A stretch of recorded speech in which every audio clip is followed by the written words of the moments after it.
card at Ballybrit that gets underway at 2 o'clock. Looking to cricket, and the 71st Ashes series has gotten underway today. Holders Australia won the toss and opted to bat first in Birmingham. And finally for now, Padraig Harrington and Seamus Power are both in the field for the Wyndham Championship that gets underway in North Carolina this afternoon. For Off the Ball Sports Radio, I'm Anne-Marie Donlan. OTB Sports Radio. Placing a bet during the Galway Festival? Then look no further than Bruce Betting. New Irish accounts can enjoy a risk-free first bet up to €100. So if your first bet loses, we'll refund your stake with a free bet. Now that's giving you more. Bruce Betting. In-store, online and now on your phone. Please gamble responsibly. See gamblingcare.ie. The Cadbury Flake McFlurry is here at McDonald's. So break out your short shorts because rain or shine, summer has officially begun. Soft dairy ice cream swirled with Cadbury Flake chocolate pieces and delicious chocolatey or raspberry sauce. Available until the 6th of August. The Hurling Show. This is OTB Sports Radio. Hello and welcome to the Hurling Show here on Off the Ball. I'm Shane Stapleton. With me this week I have my brother Paddy Stapleton. How are you doing? Not too bad. Good to see you again. Yeah, I haven't seen you in days and haven't talked to you in minutes. We're going to have Mattie Kenny on the show as well, the Dublin hurling manager. He's running a little bit late, just getting his parking sorted. He'll be into us shortly. If you want to get any questions or comments in for either Paddy or Mattie, you can send us a message with hashtag the Hurling Show. Send it on YouTube, Twitter, Facebook, whatever suits you best. What did you make of that weekend of hurling? Unreal. Yeah? Absolutely unreal. Sure, it is turned into a festival now, isn't it? And needs to be marketed like that. And I was just thinking of it yesterday. Next year, please God, Tip will be in it again, but I'll be up for the night and might get a room off you. But I think it was just deadly, and both sets of supporters, or 4 sets of supporters out and about, and probably the best promotion you could get in the middle of the summer for the hurling. Kind of feels like it's just the rug has been pulled under us. There's one game left and the hurling's more or less over. I know, and it was like, it's going very quick, but I don't know. I think the fact we got such good games last week, I think when the final happens, you just say, geez, we had a great end to the year anyway. I know the Leinster Championship, very good, very competitive. Maybe the Munster one was a little bit looser at times and the kind of dead rubbers at the end, but I think we've had a fairly good finish. Like Cork and Kilkenny was a savage match as well, and then we got just two semi-finals. The dates have changed, but semi-finals are nearly always like that. Just hurling tactics, okay, it's all there, but definitely the more intense team the first day probably won, and then the second day it was a mix and match, and I think the team who keep their head at the end after all the intensity was able to win it. And the level, I often say, the level just goes up so much when you get to Croke Park, and it looked like it. In what sense? In that team, are you saying the teams are all of a sudden, just after playing a few more championship games, after having a frenetic provincial championship, that they're all of a sudden at a higher level? And why would you even say? I think the biggest thing is that the prize is the biggest. We being knockout. We grew up with knockout hurling. We've grown up going down to wherever, Park Creeve or whatever, and you could be gone. And the importance of those matches, they're the ones you remember. I value every medal I won in Munster, and I'll always think about them. But it's up in Croke Park. It's the big stadium around you. There's no other stadium like it in Ireland, and you're going home if you don't get it done. And extra tension. We'll talk about it obviously, but the Limerick lads, how many options did they take during the match that we haven't seen them take in the last 6 months? And as well that they weren't allowed to take. Now we'll get into it. Yeah, 100%. God's sake, yeah, of course. You mentioned going down to Páirc Uí Chaoimh, etc. There was one time that our father, the saint, he had you in the back seat and he just wanted that flag produced out the back of the car, didn't he? Well, yeah, big Tip fan, and I don't know, I was 12 or something. I think it was 97. We were driving down. I think there was a motorway at the time. I'm not sure what there was, main road anyway, but had it out the window, but he wanted me to roll up that window tight on it, so I couldn't get out, and window busted in on top of me as a 12-year-old. But the most important thing was the flag was left behind, so we had to drive back. A couple of minutes to get the flag and then check was I alright. Yeah, and then of course there was a situation of how do you park the car down in Cork then with a window missing in the back? Well, that was the first sign of genius I've ever seen in life, I'd say. So you just park it in as close to the wall as you can and sure who can get in the window. A smart man. Mattie Kenny is ready to come into the studio there, and just while he is, we'll have a quick listen to Brian Cody and see what he had to say after the fantastic win over Limerick. Very happy for certain. The prize for today is massive. The prize is you're in the All-Ireland final, and that's the aspiration for every team starting off in the championship.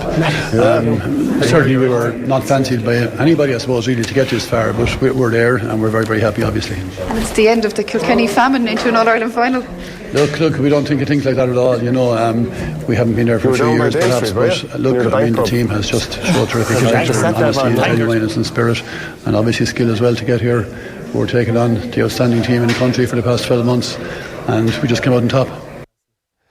Right, that was Brian Cody, fantastic win. Matty, welcome, how are you doing? I'm doing really good, Shane. Yeah, you were up against it getting parking there. Indeed, against the two Tipperary guys. Tipperary in the All-Ireland final, so lots of tip stories this evening, I think. There will indeed. We'll get on to talking about Dublin and the season that you had there. But just first of all, what were your thoughts on the weekend in that Festival of Hurling? I thought there were two incredible games, and I suppose Saturday evening, after the Kilkenny-Limerick game, I suppose you'd be looking at the intensity, the work rate and the hunger that Kilkenny brought to it. And then I suppose on Sunday, an unbelievable game between Wexford and Tip, and I think Tipperary's character was really tested, and I think they did really, really well to get the result. And I think we know that they've brilliant hurlers down through the last decade, and there's questions asked of them, and I think they really responded hugely on the evening. Yeah, so just to focus on the Kilkenny game first against Limerick, a 1-8 to 2 point start, Paddy. Why? Is that down to this 4-week gap that people keep talking about? Like, you've been a player and you've had that. Does it make a difference? I think it does generally. I don't think every time, because we saw Wexford the day after absolutely just ran riot all over Tipperary, but I think that paid dividends for Tip at the end of the match. But I think it does. I mean, I think it's this nervous energy. Like, Kilkenny had it. They're in the groove. They're used to that intensity. You can't invent. I know there's great legend about hurling matches and training and training matches. I've never played in a training match where it's anything like the ferocity that's in a championship match, and especially an All-Ireland semi-final. I think it's absolutely crazy, down to puck-outs, down to how are the other team actually going to play. And they got that start, and once they got the start, and Kilkenny put some savagery all over Limerick, and once they had them a little bit, I'm not even saying nervous, but your central nervous system, that ability to, right, I'm in tight play, I'm going to pick it up, or I'm going to catch the ball, or I'm going to take a score. Once that wasn't in sync, it actually didn't stay there all game. They were a little bit off. But even if you notice some of the Kilkenny players coming off at half time, you could see they had put in a really, really big shift, and the intensity and the work rate around this pitch, especially if their front eight, because I think that's where they really curtailed Limerick in that first half. And we watched them come off at half time. You could see they look kind of exhausted. They've really, really put in a big shift in that first 35-6 minutes. A lot of those players, those Kilkenny newer players, are new to that in a way. I know they have the Wallies, they have the TJs and Richie Hogan, but some of the other youngsters, Brown midfield, Mullen, they're not, this is how Kilkenny based all their wins on over maybe the last 15 years, and maybe they haven't done it to that end before.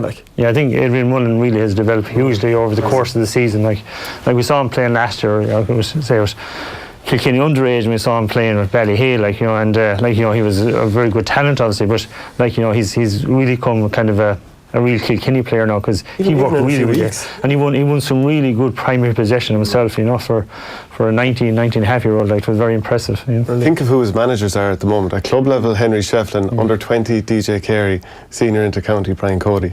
Has a man ever been managed by that collection? That's it. If a man with talent can't listen to those three, then he'd have a screw loose. But I think even if you saw him in the group stages, some of the round robin games, a little bit patchy at times. He was brilliant in maybe some halves of games, and then others he'd fade out. He was brought off after maybe 20 minutes one day, was he? Yeah.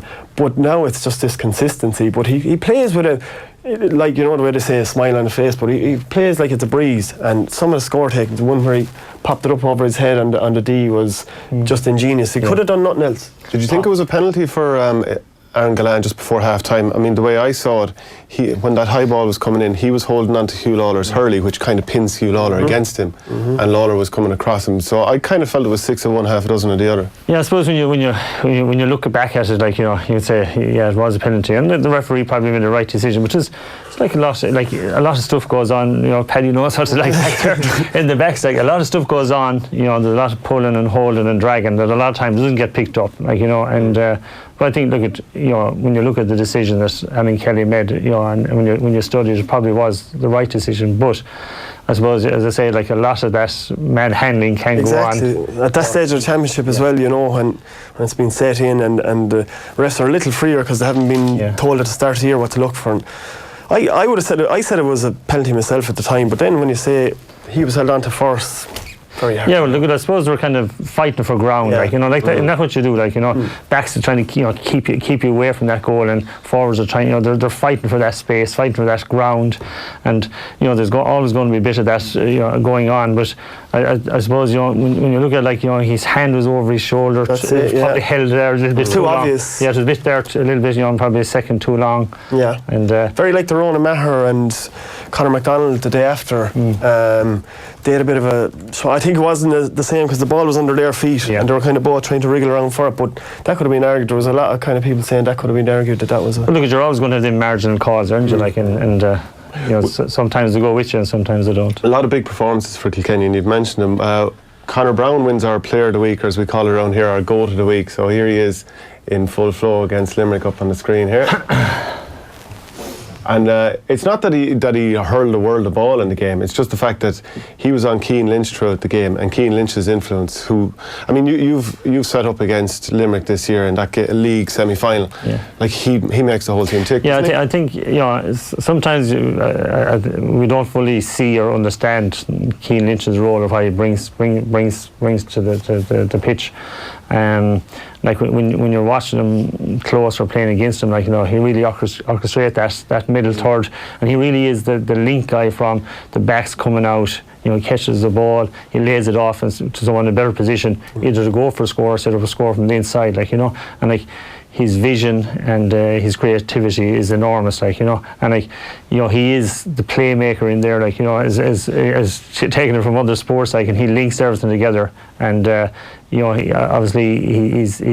wasn't as influential the last day has been in previous matches. But what a creative player, though. You know, I've seen him playing some matches this year where you could say, like, you know, the strike was on for himself for a score from, you know, from the midfield or the opposite 65, but he always gives the ball to a guy in a better place, like, you know, and like, you know, what a team player, like. I think, and as well as, I know you're saying Conor Brown on the screen there as well, but like, I don't think that works unless the team work. Like, I don't, especially as a midfielder, like, how hard is it to man mark a midfielder if it's open? You just can't stay with a lad who can do 2 or 3 little small runs and then be gone. Like, Michael Breen is a back, like, a lot of his life, and tried it in the Munster final, and he'd be over here, over there, and just couldn't keep hold of him. So I think as much as he did well, and as a youngster coming in, he did brilliant.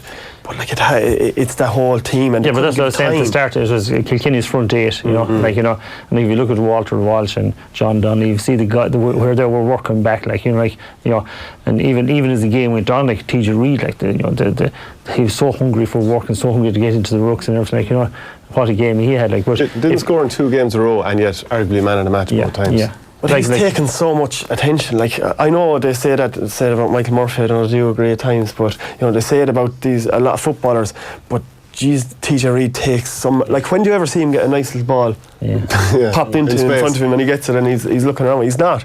It's dirty ball. But he works so hard. I find that the hardest lad to mark is the lad who'll work the hardest, because just organically he's in an awkward position then when you try and pick him up again, and he might have been the cause of a ball being turned over, but then you're not on him because he's after running away marking someone. So but you're obviously good forwards, you know, they said to float into space, and and they can really damage or really hurt you. But I thought TJ Reid the last day, like, he was looking for the hard ball, like, he was winning them hard balls, especially the last 20 minutes, like, you know, you know, he was in every ruck, he was in every breakdown, doing that hard work for the team, and you know, and then when he gets the ball in his hand, he invariably always makes the right decision, doesn't he? Like, his composure on the ball, like, you know, and like, you know, his initial thing is always, you know, to try to break forward, but once that route is blocked, you know, he comes back out, he takes a touch, he looks around, gets his head up, and finds a player in a better position. But even his smarts were shown in the game that you played in Nolan Park during the Leinster round robin. The time, I'd say, Pádraig Walsh had caught that unbelievable high ball, lamps it up the field, TJ catches it, and whatever it is, he takes a split second to look around, realises the space opens up, and ends up going in and creating the goal. Like, just Marvellous player, really. Yeah. We have a couple of images here from the game between Kilkenny and Kilkenny and Limerick over the weekend. So this was like after about 25 minutes or something like that. Declan Hannon had taken a knock. Arguably could have been taken off because he had suffered apparently concussion. And he wasn't in the game anyway, even before he got hit. But Kyle Hayes brought back from centre forward to man mark TJ Reid at that stage. And John Kiley explained afterwards that they just couldn't afford another goal to go in, especially being 1-8 to 2 down. And do you understand the manager doing that during the middle of a game? It must be very difficult during the middle of a game to try and impact. Well, it was a correct decision because Kilkenny had a sizable lead, and before half time Limerick had got themselves right back in the game, so I suppose he tried to stop Kilkenny's momentum, and the decision he made was as we seen at half time was the correct decision, because by what was it going with the 2 points down at half time or 3 at half time, yeah. So they had got themselves right back into the game, and so he stemmed the tide and made sure that that Kilkenny weren't going to do any further damage. So you'd have to say that was a good call. Yeah, and then if we just move on to the next image here, it's just how Limerick set up their attack. That's 2 players inside more or less the 65 in the attacking half of the field. So they create that space. And if we move on to the next image, because it is about what do you do, and plenty of teams have gotten dragged up the field and then it's 2 versus 2 or something like that inside your own 45, and it's so hard. But Kilkenny did this against Cork and they did it again against Limerick, which is by their players more or less held shape there. And you see in the half back line there, Conor Fogarty, I think that's Paul Murphy on the 45 line, and I'm not 100% sure who it is on the far line. And if we move on to the next image as well, you can see the players are kind of holding that shape. There's partial zonal marking, partial man marking going on as well. So there's more going on than that, because obviously that Limerick half forward line is key to their success over the last 18 months. And they go out beyond their 65 out towards midfield, and Limerick in a lot of the big games have dominated that middle third. So you have a decision to make. Do we hold our half back line in position? But if they go out there and Keane Lynch is getting on ball and these guys getting on ball and they're passing it around, then they've the opportunity to shoot from distance, or else give really, really high quality ball into the Gallans, into the Peter Casey's, into the Mulcahy's, into little pockets of space. And Paddy, is very, very hard to defend. It's all about the quality of the ball coming in. But what Kilkenny did, while they held their half back line back and held that shape, it was the front 8 and coming out to engage with them in that middle third.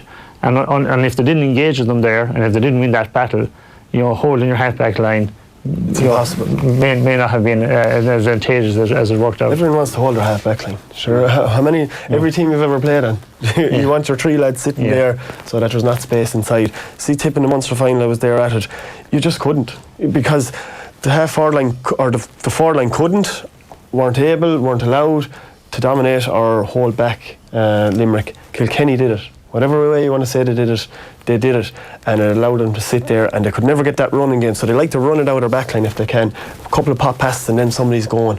And when you're running downhill at a team, it's very hard to stop them. Whether it's take a score or, as Mattie said, pop it into those spaces. And why wouldn't you have 2 forwards inside when you can pop it into them? And as well, the tone seemed to be set early on when Tom Morrissey was smashed by 3 or 4 guys. He turned over and Adrian Mullen got out in that battle area, in that combat area. But Joe's becoming a really, really big player for Kilkenny this season. Is Conor Finlay, and he's up there full forward. He's like an all-time centre half in soccer. Holding, holds the ball, but he's so strong, and he's been left up there where the other forwards come out into that battle area. But his role is key. He's an outball really in there. And he's having such a huge season. That's it. But the thing I thought about the Limerick fullback, they're so strong.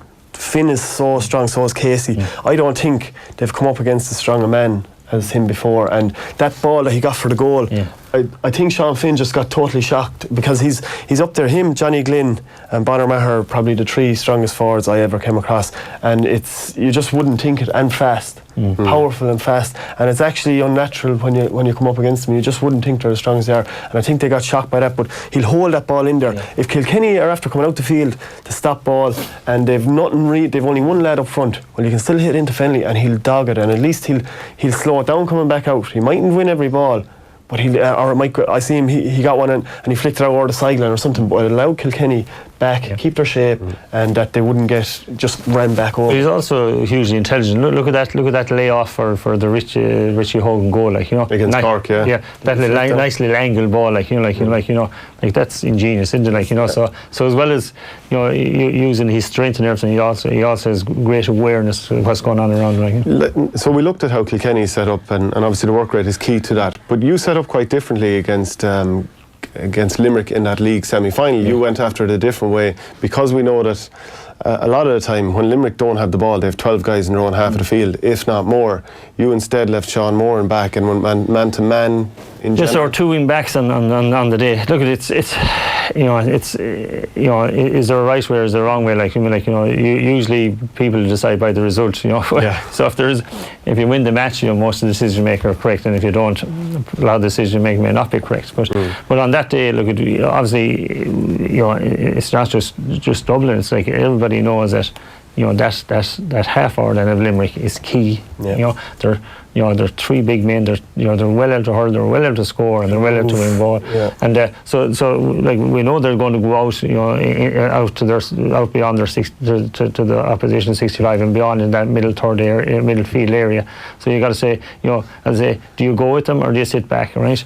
So what the decision we made was, that our 2 wing backs, Chris Crummy and Shane Barrett would go with the 2 wing forwards and go out there with them. And did the legs too as well. Yeah, unless Sean Moran sit back, So I know some people said we played with a sweeper, and we didn't actually. Is our centre back playing in the centre back position? Well, you probably had 5 lads in your own half of the field, which suggests that so many of our other players at the other end. So how can that be defensive? Yeah, well, if our 2 wing backs were gone, then we'd only 4, 4. But there sometimes they'd only have 2. So because they'd be only playing with their 2 men inside. The rest would be gone out in that middle third. But look, did it work? Yeah, it worked for a period of the game. But it was Limerick were still getting on a lot of possession, and if at any stage in that middle third, when any of these guys, whether there's a half backs or whether there's the midfielders or the half forwards, if they get on ball, throw a couple of passes down, then the quality ball going inside the guys, whether you have a sweeper or whether you have a deep line centre back or not, their deliveries into the pockets, are so good, and the timing of the runs of the guys inside is so good. And then if Aaron Gillan or the Peter Casey, these guys, or the Mulcahy's get their ball in their hand, you can't really defend them again. Like Aaron Gillan, and I know they're not in the All-Ireland final, but what a season he's had, and what a season Peter Casey had as well. Super, these are top forwards, and when they get ball in their hand, invariably is going to be a point, So, if you want to defend these guys, you have to make sure the quality of ball going in is stopped. And because if that ball goes in at angle out to the pockets, there's really nothing to do about it. That's why I thought Hannon was a bit of a loss, though, because obviously the ball coming in from the central area is very damaging. And I thought, when I see him during the year last year, he was one of the best lads. If you could get him in space to deliver a sweet ball out in front of Gillan or Casey or whoever it is, and as the game, it didn't open too much, but it opened a little bit, and I think he's a massive loss out of centre for that reason. Even though Barry Nash, I know, had a great second half. Yes, yeah. He seemed to play more. He played more on the wing when he came in. He had a really good game. Again, he's coming from that position, whereas you want that central. I know Tom Morrissey, and I saw him playing centre back against Tip, but he's probably not the player that's going to come and open up the play. Dan Morrissey. Sorry, Tom, his brother. Yeah. But he's probably not the player that's going to come out and open up the play for you with 40-50 yard nice stick pass to hand. So on the flip side then, is it any coincidence that Aaron Gillan ended up having 4 or 5 wides on his right hand side? We know he's most comfortable on his left hand side, getting the ball out in front of him, wheeling around and popping it over. Is it pure coincidence that he ended up having to be turned back on that side so often, or is that an instruction to Hugh Lawler and the other defenders? I'd say they studied him. As we say, Kilkenny do tactics, I'm sure, and they target for he admitted it afterwards. He finally admitted it. After 21 years, 21 years. But no, and it's simple stuff. And I think that's what he was probably saying for years, we don't do tactical stuff. It's just concentrating on really small things, and if you have enough small things done right, you'll do well now. But I think, as well as he's doing well putting him on his poor side or not his strong side, I think it comes into the 4-week break as well, because Aaron Gillane, a couple of balls come into hand, he's dropping them. A couple of the wides in the first half. Mulcahy had a couple. Lynch had a bad one. I do think it feeds into it, and that's where I think it does. That tension, keeping that nerve when you haven't experienced it for a month. And let's be honest, like the Munster final was a game for 40 minutes, but you know that petered out as well. So the last time they were in a real match of high significance was 12 months ago. Like. Yeah, there's a question in from Joe in Kilkenny. How highly does Matty rate Pádraig Walsh, and what difference has he made to Kilkenny now that he's not full back? Yeah, we watched Pádraig Walsh a number of years, 4, 5, 6 years ago, like when he was now standing wing back, and in fairness to Kilkenny, they're missing a couple of defenders, had a couple of issues, and he ended up full back, and like he played really well there. But like we knew that he was a more naturally attacking player, like, and like when Pádraig Walsh gets that ball, like Tommy used to do, but Tommy used to hit it a bit earlier, but Pádraig gets it, really good high catch, then he drives up the field, like, and that lifts the crowd, it lifts Kilkenny, and usually a score comes off, like, like Tommy Walsh or Pádraig Walsh is a fine player, like, but like you'd have to say, this Kilkenny team, this kind of, this new coming, this Kilkenny team is developing really, really well, like, And it's interesting, a couple of months ago, when you would have played Kilkenny, and you were ahead by 4 or 5 points, I think, in the second half. Yeah. How much has that Kilkenny team developed from then till now? And even in that game, you'll probably look back on that and think, if things had gone a different way, maybe we could have held out. Yeah, there's a few things at play, like, we played really well that evening, like, for 50 minutes, like, the first half we were moving the ball really well, and with Kilkenny at times, like down, Paddy playing against them, and even when I was involved with Galway, watching them playing against Galway, like at some stage Kilkenny gets their period of dominance, like, and during that period of dominance, they really do damage, and in 50 minutes, 55 minutes gone in the game, like, they hit their patch, like, and like then the home crowd got behind them, and like you could see the work rate and the belief, you could see it rising in the Kilkenny players, like, and it was very hard to wrestle it back off them, and like we talked about the game among our group afterwards, and we allowed that Kilkenny piece of dominance last too long, like, so you were saying, like, what lessons did you learn from it? And we say, well, if you're playing that game again, like, when they'll be having that period, that you got to try to kill the game, or you got to try to wrestle back the dominance, you got to get a couple of scores, because if you allow them 10 or 12 minutes on top, they can score enough in 10 or 12 minutes, that wins the game for them. We'll have to get the Nicky Quaid. Oh yeah, the contacts when contact lens, the phantom contact. Yeah, but you're lucky you're duetting, wouldn't you? Yeah. And I don't blame him for a second. But somebody else was. I think that was when Hannon went down as well. Actually. Yeah, the two of them. So they had a legitimate one as well. But I'm not saying anything against Nicky Quaid. He's dead right, trying to stem something. In fairness, Kilkenny going into that game, the first round, the championship, there a lot of injuries at the time, as a lot of teams had, like, and their team one is settled as it is now, and. But still, they got the job done, and I think that's why we've admired Kilkenny for the last 10 or 15 years, like, that they find a way to get the job done. And is it because that they've now got a fuller panel together that they are back in an All-Ireland final, or is it just also the fact that a few younger players, the likes of Mullen, maybe Conor Brown as well, have come through at the right time? Even Hugh Lawler now, full back, is really settled. John Donnelly, wing forward, first half was savage.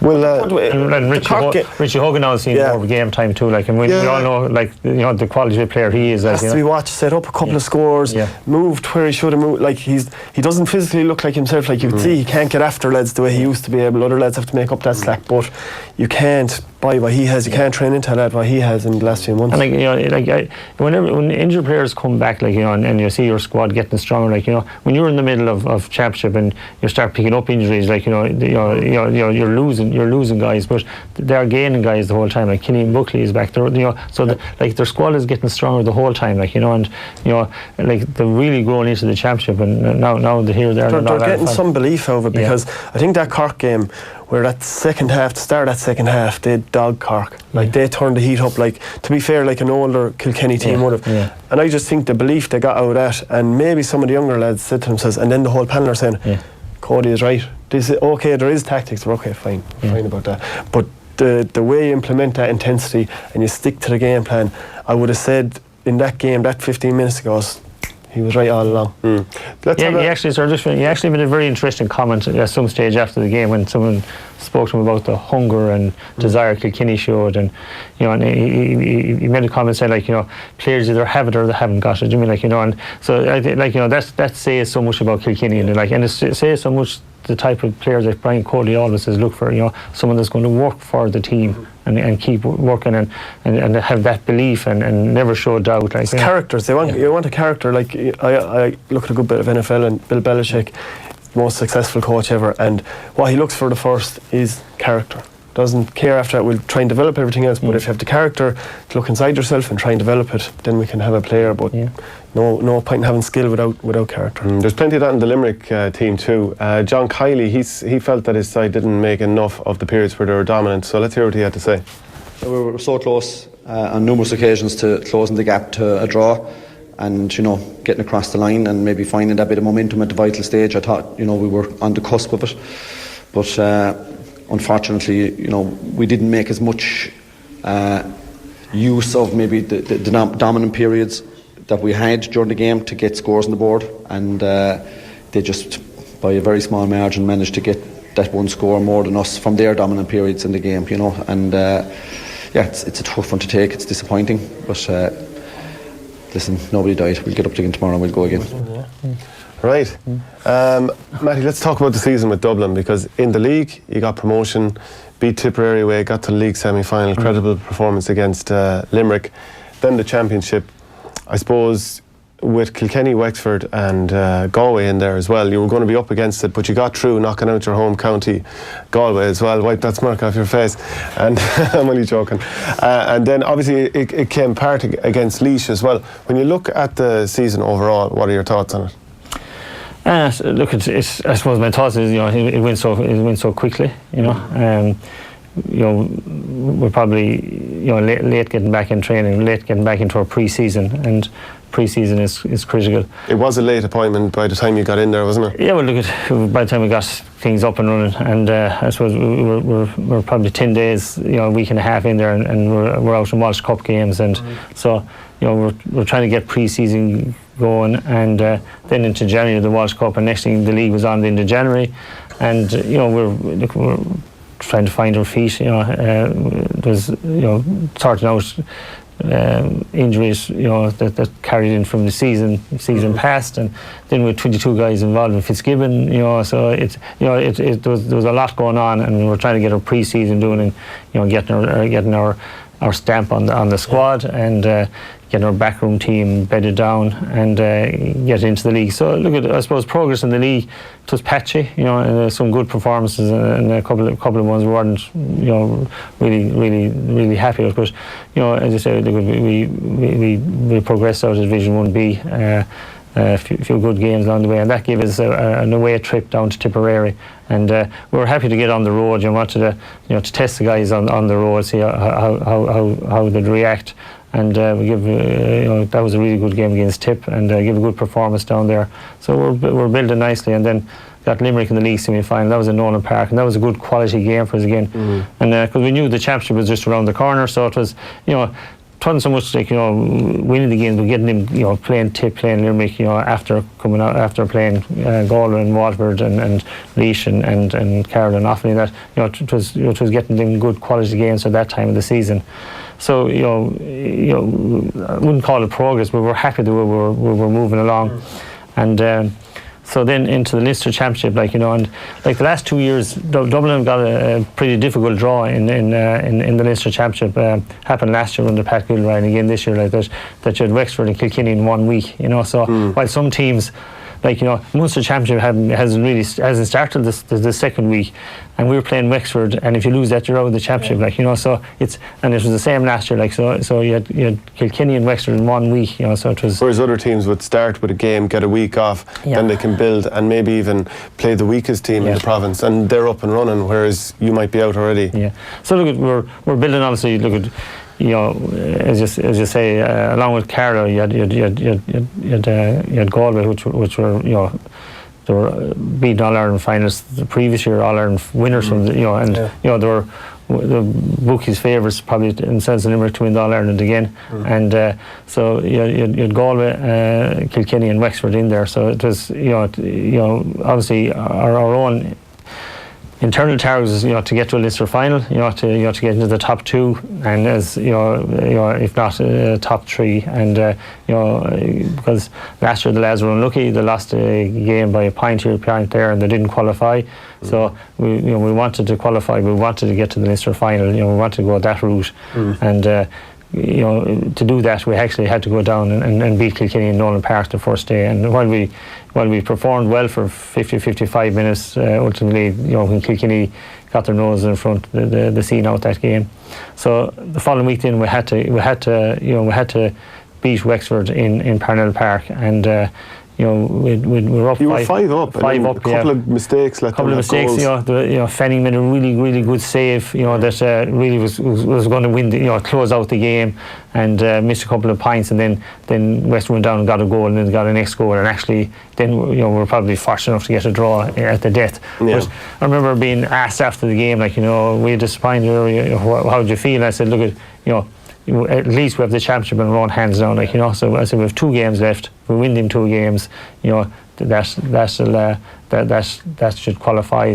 I didn't think at that time there'd be 4 teams and 5 points. That was a crazy finale. So obviously you beat Carlow, then you're up against your home county, and I'm there in Parnell Park watching, and it's a game going down to the wire, and it's brilliant to watch. It really is such a physical game. But at the same time you're looking at your phone to see how Kilkenny Wexford is going along, and it's like last day of the Premier League sort of drama as well. What was it like for you on the line? Well, obviously we weren't aware of any of that going on. Take care of business, and we'll see afterwards. So haven't picked up the points against Carlow. We had to win our last game to qualify. People have asked me, what was it like playing against Galway? But I wasn't playing against Galway. We were there trying to get Dublin to win the game. And to do that, we had to beat the opposition on that evening, and that happened to be Galway. So for we either were going to win the game or be out of the championship. A draw was no good to us, a loss was no good to us, so we had to win, and that's what we're fighting to win the game. But at no time did I think that that was going to knock Galway out at the same time. And that game was it was exceptional, and it was probably Dublin's first big win in the championship for about 6 years since they got to the All-Ireland semi-final. If you then fast forward a week or so on to the Laois game, and afterwards you were obviously very frustrated. What do you think went wrong against Laois? Well, the Laois game was actually 3 weeks afterwards. 3 weeks. Yeah. So we came back into training, the following week. We kind of, that Galway game, it was a really good championship game. Bruising, hard hitting, bruising. So we had a few knocks that we had to get over, blah blah blah, and we had to get the lads recovered, and then we had 2 weeks to get ready for Laois. And in that 2 week period, the lads were going really well in training. Obviously confidence was up after beating Galway and being qualified. So there was a really good buzz in the camp. Things were going really well, and we went down to play Laois. Watched Laois playing Westmeath in the Joe McDonald final, and Laois played really well that day. I think they scored something like 328 or something So they were playing, they were getting some quality scores. And I suppose before I go any further in my story, we need to acknowledge how well Laois did this year, and under Eddie Brennan and his team, they really came on a lot, and they played really good hurling, But and we were aware of that, and we knew going down to Portlaoise, that it was down to their home pitch, their home turf. That was going to be a difficult assignment enough. So we were aware of the pitfalls, But as we said afterwards, then when the game started, we were flat at the start. We started very flat, and we went 8 or 9 points down. And while we worked to get that back, we had given Laois so much energy and so much oxygen, and then really big passionate crowd down there. It was a huge occasion for Laois and a huge victory for them. But from a Dublin perspective, we allowed that oxygen and that, feed into the crowd, and they were getting behind the team. And while our guys hurled better, and hurled better as the game went on, and we got back to level terms. they were really dying with their boots on, and they were going chasing down everything. Hard to wrestle back that momentum when you're the favourite, like, and you might be used to being more of the underdog, a little bit more of the underdog, like obviously very good now, but like it's very hard to wrestle that back. I know I've been there, and it's like a hangover game nearly. You're going into sleepwalking a little bit, and 20 minutes into the match, they're running everywhere. They're turning you over, and you don't know what to do. And they've got huge hunger. You know, they were more aggressive in the tackle. You know, the breaking ball, they were more breaking ball than we did. Their shooting was really good. They landed some really good scores. We were missing scores, and like when it was all over, like you know, the sense of disappointment and frustration. You know, and I felt so sorry for the lads, like, because and I said it afterwards. We wanted to go deep into the championship, and we went down there and look at. We have to hold our hands up. Like that performance wasn't good enough from Dublin. It didn't reflect, I suppose, where we felt we were at. We felt we let our the support in Dublin was really growing behind the team. We felt we let our travelling supporters down. We felt we let ourselves down. And like every team has their own kind of measures, their own matrices, and the measures, the KPIs we for ourselves, we fell short of our own standards. Like, and look at fair play to Laois, they deserved the victory. I said afterwards, like, they deserved their victory with no qualms over that. We were just really, really disappointed at ourselves. And I suppose, when we look back at it, like, there was our mindset, our frame of mind wasn't right for some reason, and like, I suppose, that's where they're relying the likes of myself, my experience, and as a manager, and like the buck stops with the manager, and I have to hold up my hand and say, like, that having the guys mentally right for that battle. And is that because the likes of people, so many people, and even there was odds out there on tip against Dublin? Yeah, look at people come and saying you have a great chance against Tipperary, and look at we're aware of all that, like so people say the injuries, and I said they're not excuses, like them things don't count, like it's what happens within our group. We've to ring fence that, and I'm the guardian of that, and it's up to me, like, to make sure that the guys are in the right frame of mind, and that we don't let any of that stuff seep into our group, like So I wouldn't say that wouldn't be a reason at all. It's just that we know what championships are like. Let's go back to Saturday night, Kilkenny versus Limerick. Like, that's what you call championship intense hurling, like, and Dublin arrived in Portlaoise on that day, and we weren't the gladiators in his crowd. Like, we weren't up for the battle, or you weren't the team you were against Galway 3 weeks beforehand. And look at, we've met since, and as a group, like, there's as a group we realise that we didn't do ourselves justice, and look at the one frustration, the most frustrating part of it all is, after that game, you'd love to be able to go back training the following week and address these issues, and go out in 2 weeks later and say, okay, we're not going to make that mistake again. We have to wait 6 months. That's when the knockout hurling really hits it, isn't it? What's 6 months to wait. The league will be starting off into January or early February. Like, it's a long time to carry around your system. And then all you want to do is actually get back to that stage of the championship we're at before. I remember 2009 we lost in the All Ireland.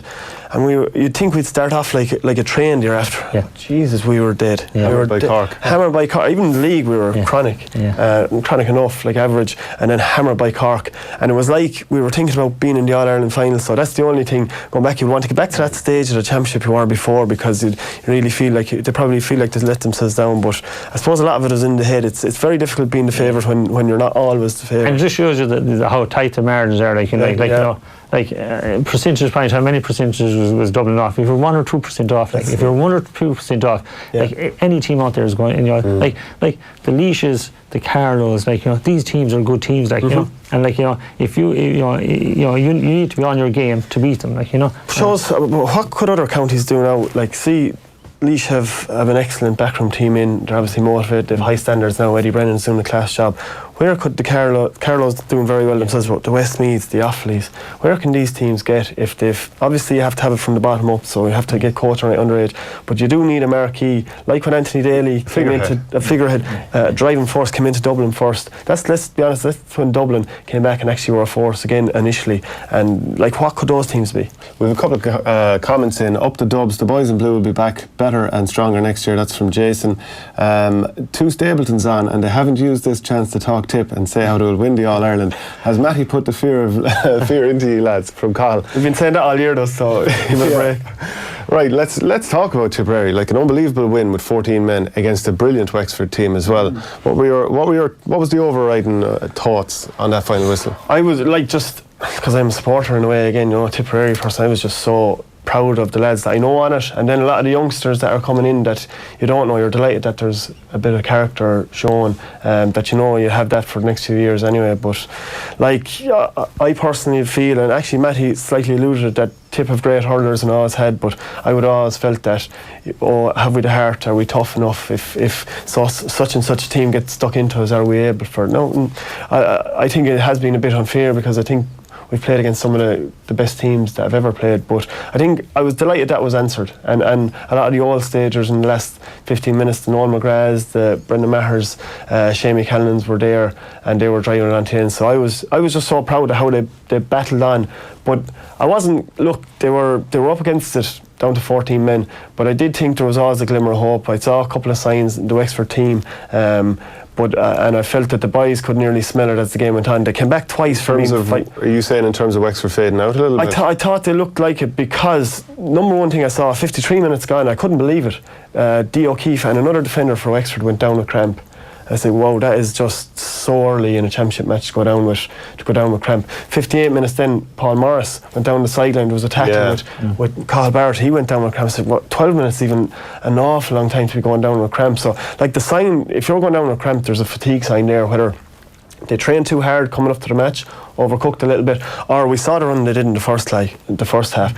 O'Keefe, all the backs, Murphy, they were everywhere, and I don't know, did they run the hell out of themselves? And then you couple it up with, I was talking at the start of the game, that tension of an All-Ireland semi-final. They haven't been there in so long. There's so much. Yeah, I think it could be that emotion, because Wexford play a running game, so they were brilliant in the first half, and Dee O'Keefe, like the positions of Sean Murphy, found himself above. He set up the goal when he was inside their own 14. But you say, I don't think that was, because that's what they normally do. We played them back in May, and I thought of all the teams we played so far this year that they were the physically fittest team, right?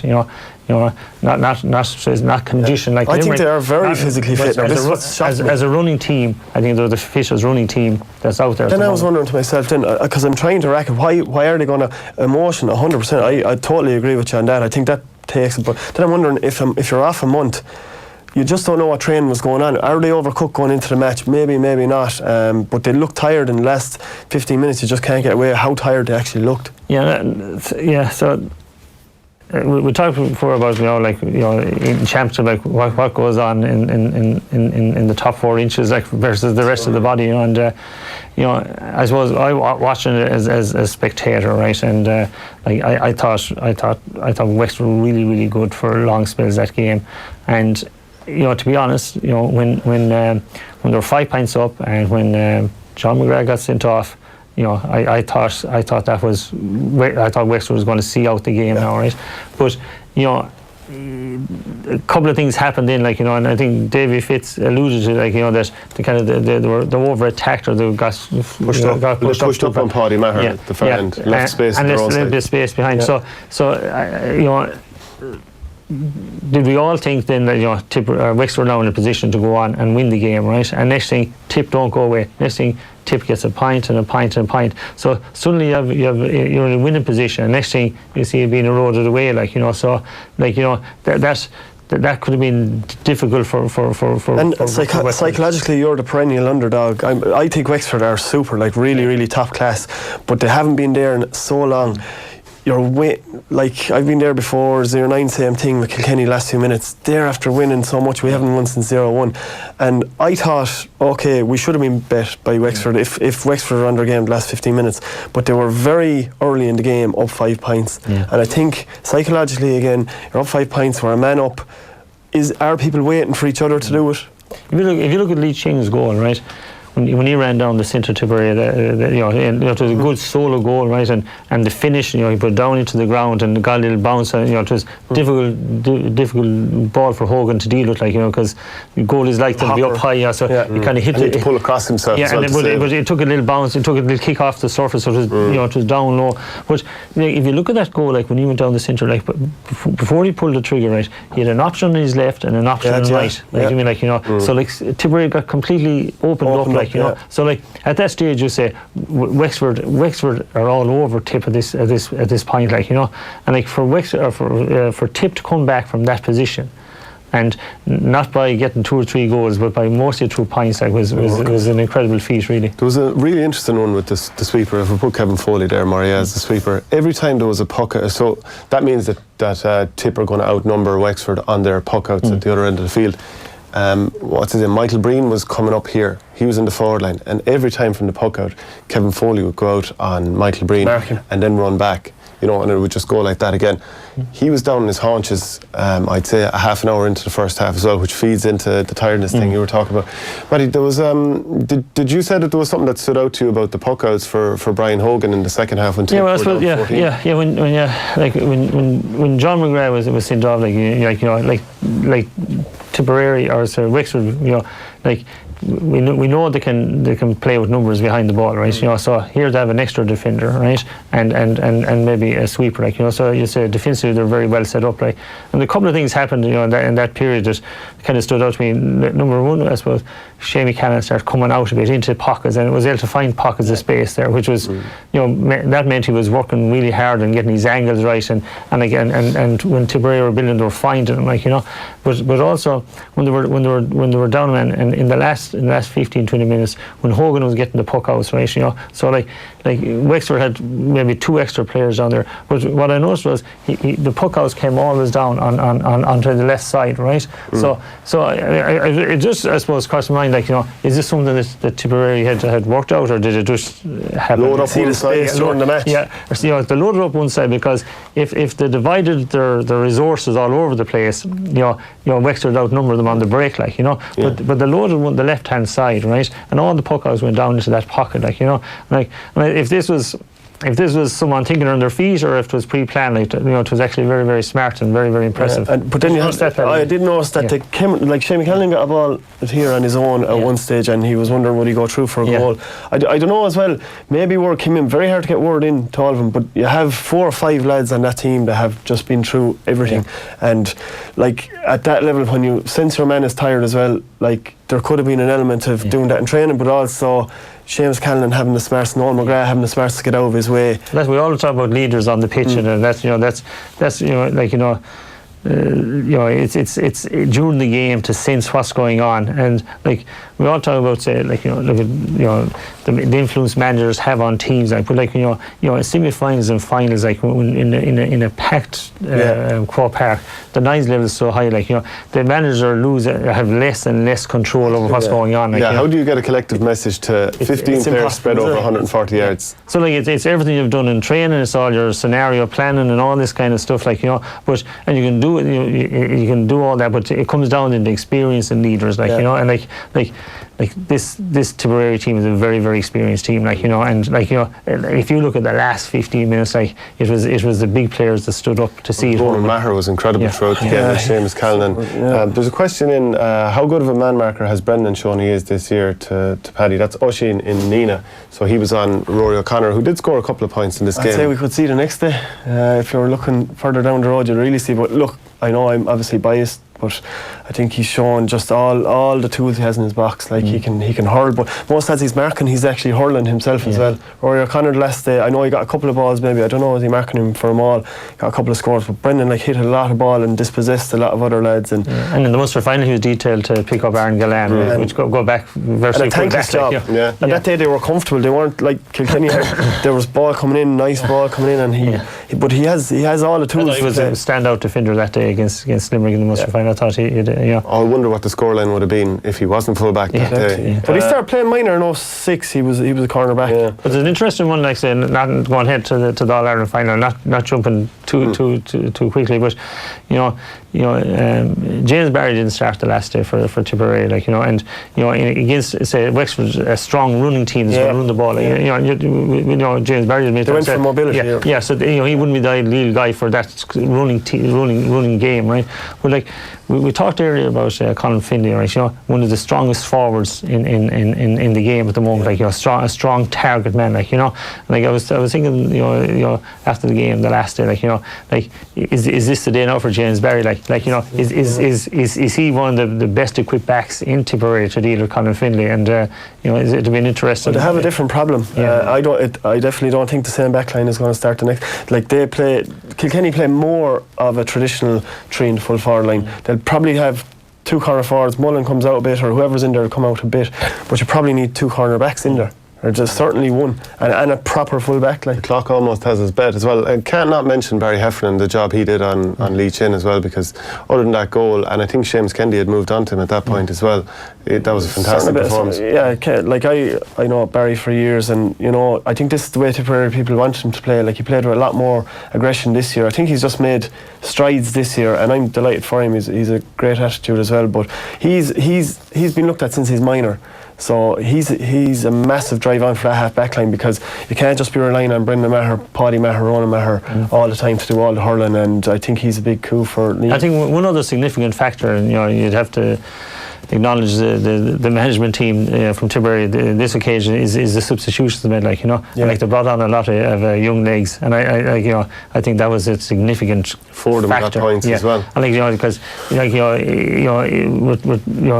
the battle was so intense, and the space opening up, and them young legs, he definitely used the bench really well. If John McGrath wasn't sent off, would we have seen them all rolled on as quickly as that? Or they were needed because the team was tired. You would have to have been tiring, Would it have made the difference? How would the match have went if it was 15 against 15 and they didn't feel the need to have to bring on 4 or 5 lads? You just don't know how that would have played out after. Quick word then, who's going to win the final, and what's it like playing a Tip Kilkenny All-Ireland?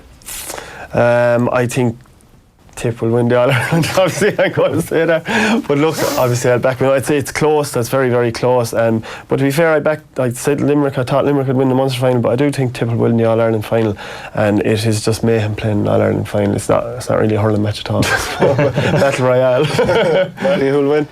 I think it's going to be a huge battle. We have to fly the Leinster flag here. I think you're from Connacht. Galway will play the Leinster Championship. So I think the Leinster Championship was really good this year. I think the form. If you look at Wexford and you look at Kilkenny, they've it was very interesting. Going into the weekend, you could have a repeat of the Leinster final. When Kilkenny won on Saturday night, you could say there's a chance here we could have a repeat of the Leinster final. The bookies were saying there could be a repeat of the Munster final before the weekend, so it was an interesting maybe more even side battle going on. It feels like we're only getting started and we have to finish up, lads. Thanks very much to Mattie Kenny and Paddy Stapleton. We'll be back again at noon next Thursday. Thanks very much. Thanks, guys. Thanks. This is OTB Sports Radio. With over 15,000 coolers available to hire or buy, HSS Hire has a cooling solution for every workplace. Research shows staff are happier when their surroundings are comfortable. And with HSS Hire's range of fans, air conditioners and coolers, you can